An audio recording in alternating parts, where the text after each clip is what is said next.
नि सा गा पनि पनि धा पा पद पद गा नि ध सा नि सा गा पनि पनि धा पा पद पद गा नि ध सा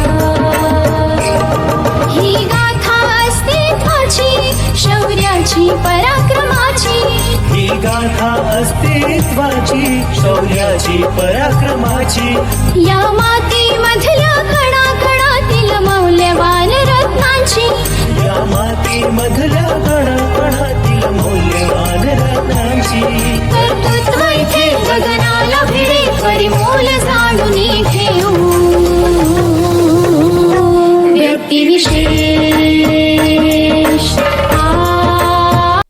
नमस्कार, मी RJ Priya. Radio MPSC Guru spreading the knowledge powered by Spectrum अकॅडमीमध्ये तुम्हा सर्वांचं मनापासून स्वागत करते. विद्यार्थी मित्र आणि मैत्रिणींनो, आपण व्यक्तिविशेष हे सत्र ऐकत असतो. या सत्रामध्ये सामान्य ते असामान्य, साधारण ते अनन्यसाधारण असा आपल्या जीवनाचा प्रवास करणाऱ्या काही व्यक्तींविषयीची सविस्तर माहिती आपण जाणून घेत असतो. त्यांच्या कार्याच्या भरीव योगदानाने नवनवीन पैलू स्थापन करणाऱ्या अद्वितीय व्यक्तिमत्वाची ही गोष्ट म्हणजेच आपलं व्यक्तिविशेष हे सत्र. चला ऐकूया अशाच एका असामान्य व्यक्तिमत्वाची जीवनगाथा आपल्या व्यक्तिविशेष या सत्रात. मित्रांनो, आज आपण व्यक्तिविशेष या सत्रामध्ये भारतीय स्वातंत्र्य लढ्यातील क्रांतिकारी महिला, छोडो भारत आंदोलनातील वीरांगना आणि भारतरत्न पुरस्काराच्या मानकरी अरुणा उपेंद्रनाथ गांगुली उर्फ अरुणा असफ अली यांच्याविषयीची माहिती ऐकणार आहोत. अरुणा असफ अली या भारताच्या स्वातंत्र्य चळवळीतील एक अग्रगण्य महिला होत्या. भारताला मुक्त करण्यात त्यांचा मोलाचा वाटा आहे. विशेष म्हणजे अरुणा असफ अली यांना 1965 साली आंतरराष्ट्रीय लेनिन शांतता पुरस्कार देण्यात आला होता. तर 1992 मध्ये पद्मभूषण पुरस्कार सुद्धा त्यांना देण्यात आला होता. आणि 1997 साली भारताचा सर्वोच्च नागरी सन्मान भारतरत्न देऊन त्यांना गौरवण्यात आलं होतं. भारतीय स्वातंत्र्य लढ्यातील क्रांतिकारी महिला, छोडो भारत आंदोलनातील वीरांगना आणि भारतरत्न पुरस्काराच्या मानकरी अरुणा असफ अली उर्फ अरुणा उपेंद्रनाथ गांगुली यांचा जन्म पंजाबमधील कालका या शहरात एका श्रीमंत बंगाली ब्राह्मण कुटुंबात 16 जुलै 1909 रोजी झाला. पुढे हे कुटुंब कलकत्ता शहरात स्थायिक झाले. त्यांचे प्राथमिक शिक्षण लाहोरच्या एका कॉन्व्हेंट स्कूलमध्ये झाले, तर माध्यमिक शिक्षण नैनिताल येथील प्रोटेस्टंट विद्यालयात झाले. त्यानंतर त्यांनी कलकत्त्याच्या गोखले कन्या पाठशाळेत अध्यापनाचं काम केलं.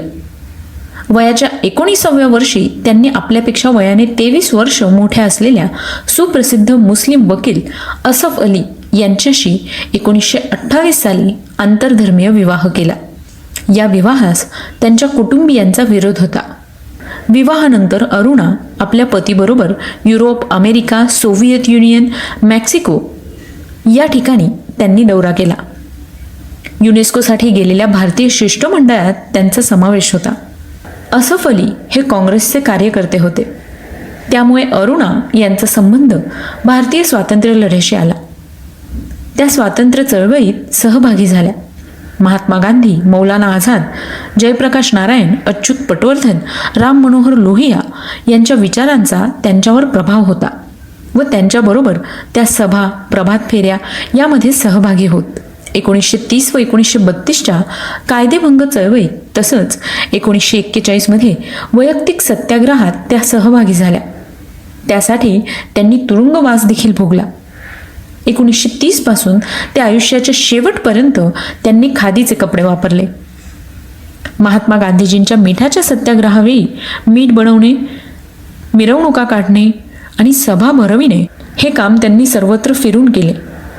ब्रिटिश सरकारने त्यांच्यावर खटला भरला व त्यांना 1 वर्ष कारावासाची शिक्षा सुनावली. गांधी आयर्विन करारानुसार बहुसंख्य राजकीय कैद्यांची मुक्तता करण्यात आली, पण अरुणा यांना मुक्त करण्यात आले नाही. जनतेच्या प्रखर आंदोलनामुळे काही दिवसांनी त्यांची सुटका झाली. 1932 मध्ये त्यांना पुन्हा अटक करून तिहार जेलमध्ये ठेवण्यात आलं आणि 2000 रुपयांचा दंडही केला. तुरुंगातही सुधारणा घडवून आणण्याचा त्यांनी प्रयत्न केला. तुरुंगात राजकीय कैद्यांना चांगले जगता यावे म्हणून त्यांनी भूक हरताळ करून तुरुंग अधिकाऱ्यांना आपल्या मागण्या मान्य करण्यास भाग पाडले. छोडो भारत आंदोलनामुळे त्यांच्या आयुष्यास वेगळे वळण प्राप्त झाले. 8 ऑगस्ट 1942 रोजी अखिल भारतीय काँग्रेस महासमितीचे अधिवेशन मुंबईला गवालिया टँक मैदानावर आयोजित केले होते. ब्रिटिश सरकारने महात्मा गांधी, जवाहरलाल नेहरू यांच्यासह अनेक नेत्यांना तुरुंगात टाकल्याने देशात राजकीय पोकळी निर्माण झाली होती. गवालिया टँक मैदानावर पोलिसांचा पहारा होता. अशा वेळी पोलिसांच्या वेढ्याला विरोध करून अरुणा यांनी ध्वजस्तंभावर तिरंगा फडकवला. ऑगस्ट क्रांती दिनाच्या त्या वीरांगना ठरल्या. चळवळीला मदत करण्याच्या उद्देशाने 4 वर्ष 1946 पर्यंत त्या भूमिगत कार्यरत राहिल्या. या काळात कलकत्त्यात असताना त्यांनी काँग्रेसच्या आंतरप्रांतीय स्वरूपाच्या हालचालींना मार्गदर्शन देखील केले. दिल्लीतील भूमिगत चळवळीच्या त्या प्रमुख नेत्या होत्या. भूमिगत कार्यकर्त्यांच्या वेगवेगळ्या गटांना भेटून त्या प्रोत्साहन देत व प्रसंगी सढळ हाताने आर्थिक सहाय्य देखील करत. राम मनोहर लोहिया यांच्यासोबत काँग्रेसच्या इन्किलाब या नियतकालिकाचे संपादन अरुणाजी करत असे. त्यांना अटक करणे हे एक सरकारपुढे आव्हान होते. त्यांच्या अटकेसाठी सरकारने 5,000 रुपयांचं बक्षीस जाहीर केलं. त्यांची प्रकृती ढासळत असताना महात्मा गांधीजींनी त्यांना पोलिसांना शरण जाण्याचा सल्लाही दिला आणि त्यांनी तो नाकारला. शेवटी 1946 साली पुढे त्यांच्यावरील वॉरंट रद्द झाले. अरुणा 1947 मध्ये दिल्ली प्रदेश काँग्रेस समितीच्या अध्यक्ष म्हणून निवडून आल्या. दिल्लीमध्ये काँग्रेस संघटना बळकट करण्याचं काम त्यांनी केलं. सन 1948 मध्ये त्यांनी समाजवादी पक्षात प्रवेश केला. पण लगेचच 2 वर्षांनी समाजवादी पक्ष सोडून त्यांनी सहकाऱ्यांच्या मदतीने डावा समाजवादी पक्ष 1950 साली निर्माण केला.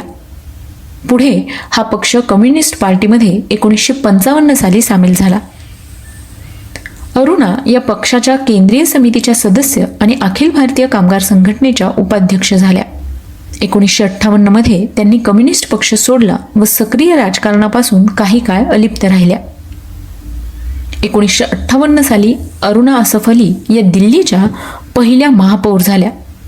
लिंग हे साप्ताहिक त्यांनी सुरू केले. त्यांनी पुन्हा काँग्रेस पक्षात प्रवेश केला. अमेरिकेत भारताच्या राजदूत म्हणूनही त्यांनी काही काळ कार्य केले.